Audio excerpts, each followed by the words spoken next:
On this James the Bike Guy, what we're doing today is we're working on Project Honeydew. If you guys haven't seen this before, I'll have the videos linked in the description below, but this is going to be the third part of getting this thing taken care of. It's not the most loved project bike on the channel, but it is one for my love. This is my fiance's bike. I've had it for 4 or 5 years as frame only, and just this summer have I started to assemble it. Now, it hasn't gone totally as planned, and this is part 3, but today, sneak peek, we get the drivetrain installed. So join me in this video using a horizontal dropout adapter for a derailleur to add a derailleur and a 7-speed drivetrain to this specialized daily. So let's jump into the video. Now, the thing with this bike is it's got a sliding dropout for the rear. Granted, it still has cable routing for shifting, so we can set this up with shifting, but what you need is either a derailleur that's direct mount that actually goes into here and the bolt screws on over it, or you get one of these little adapters. So this thing's from Sunlite and basically mounts up right there to be able to take a frame with horizontal dropouts without a derailleur hanger and set it up with a derailleur hanger. Now, the reason I went with this rather than just getting a proper derailleur is because when I got this bike, I also got a parts bike too, which is where most of the things on it came from. So I already have this Shimano Acera derailleur. I've got the rest of the parts that I need, and I really didn't want to buy a lower end derailleur to go on the bike, since virtually the only ones that have this style of mount are the cheapest Tourney derailleurs that are out there. So all we're going to do here is just loosen up the wheel, pull this guy off, and hopefully with a quick hit it'll come right out of the bike. Now, this part, it's going to come apart here. So if we take a look, I've gotten a new Allen bolt to be able to help screw this together. And what we should see happen is when this part comes, what we should see happen is this inside washer is going to slide right into place just like that. And then our derailleur hanger should be able to bolt right on. So with this longer screw, I think we're going to be in business. So that is snugging up. Now you want to make sure that that lines up. So what we'll do is take our 6mm and let's get this tightened up. And if you take a look, that's pretty much a perfect shot right there. You can see now we've got the derailleur hanger mounted up on the bike, and all we got to do is get that wheel in there. Let's see if it works. So we'll take our wheel. So now we'll get that pulled all the way back. We can go ahead, tighten this guy up just like so. And the part that I'll want to be cognizant of is before I tighten up the other side, we want to make sure that we get the wheel nice and centered in there. So that's going to help us with positioning it. So I should be able to tighten it right down.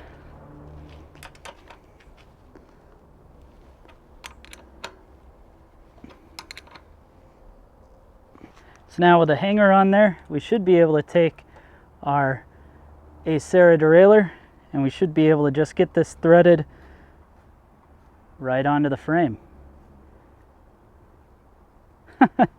Sweet. Now we're working with some parts that should work. The shifter has to go on to the right side for rear. Now we got to run some cabling. So this part's going to be fairly interesting because I believe our shift routing is all external, which means basically it's going to come down around underneath the down tube. So let's go ahead, adjust the bike up a spot where it's going to be usable for this task, and then I want to take the shift cable out, since this is going to get replaced.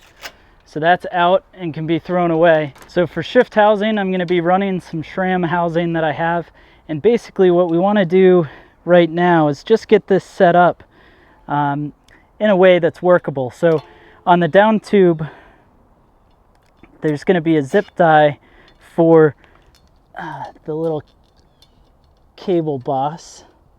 So let's get that zip tied up. So that's in there, and this will allow me to adjust the length of the housing as needed. So when you're doing this, what you're looking for is the housing to be long enough so that at full lock it's not going to pull, kind of like this, but also not so far out that it's going to be flopping all over. So I'm going to tighten that up just a little, and you see that that's actually okay. It starts to do well, and it's got a nice curve going out, and we're going to have a similar curve kind of coming out for the brake as well. We're now going to do the same as we go down, get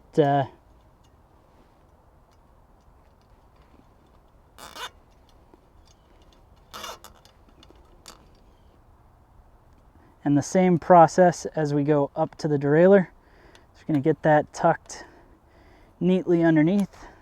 Now with the derailleur set up, we now need to adjust this curve. So basically we're taking the derailleur, snugging that guy up there, and now this can do full movement. So I think right about there is where we're going to cut. Got some handy dandy cable cutters.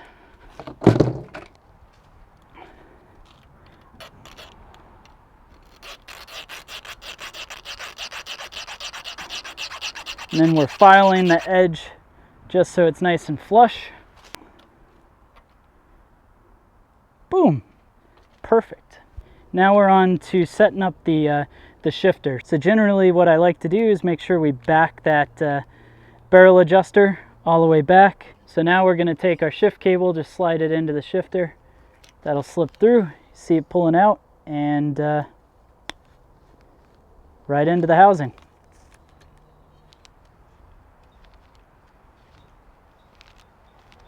And out it comes.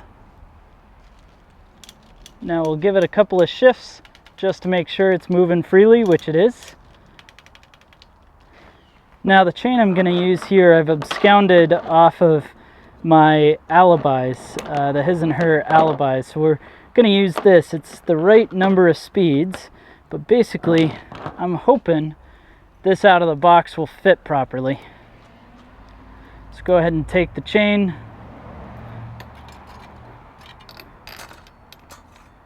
drop it through, get this set up here.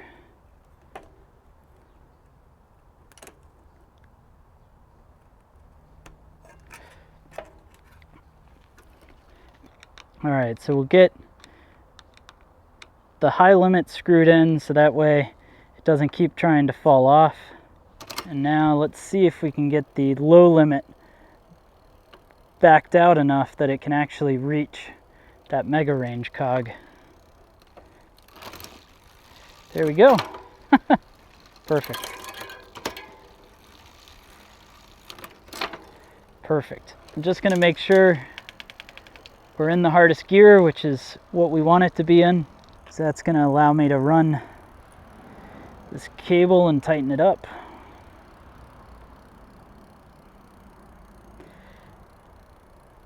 And now we're basically going to pre-stretch the housing. And how I typically do this is give some shifts, and you can see this is starting to bend all on its own. With a full cable routed bike like this, where the housing is full length, you'll see that you pick up a whole bunch of slack just in a pre-stretch.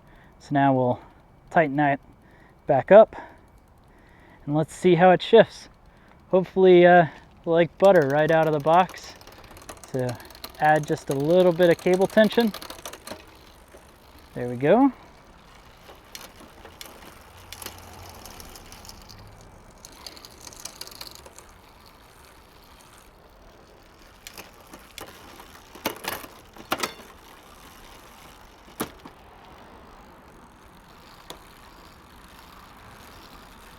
So it's needing a lot of cable tension, which means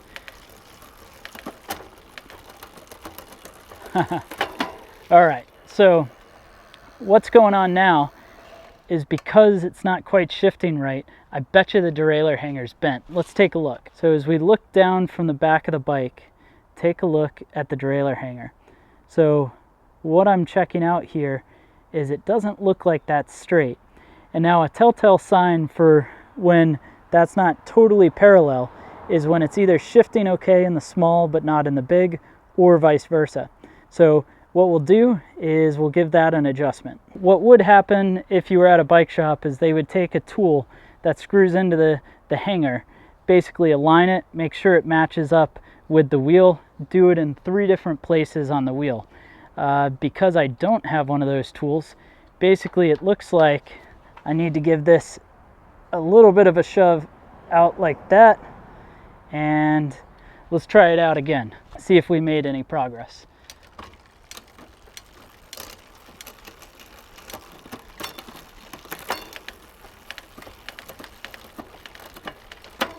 So it's shifting down okay. Let's see if we give it a little bit more cable tension.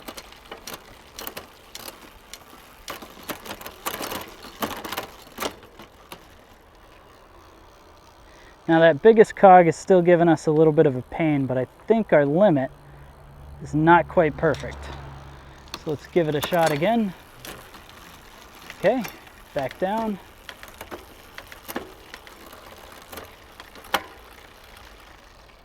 So what I'm going to do is, because we've put all this cable tension in, basically I'm going to back that right back off.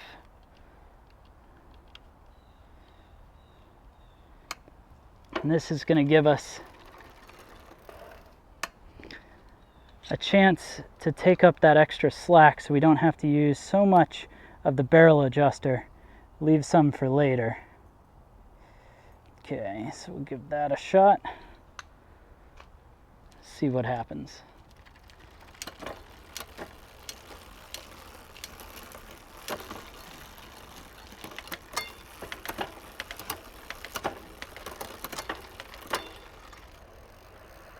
Still just a touch slow going down, but yeah, I think that might just be what we're going to live with.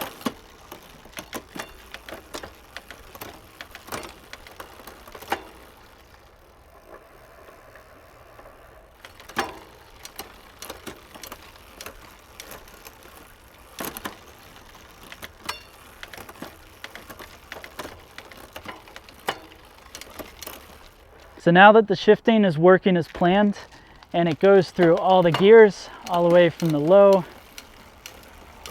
up into the high, and then back down, our last thing to do to finalize the derailleur setup is to cut and crimp the cable.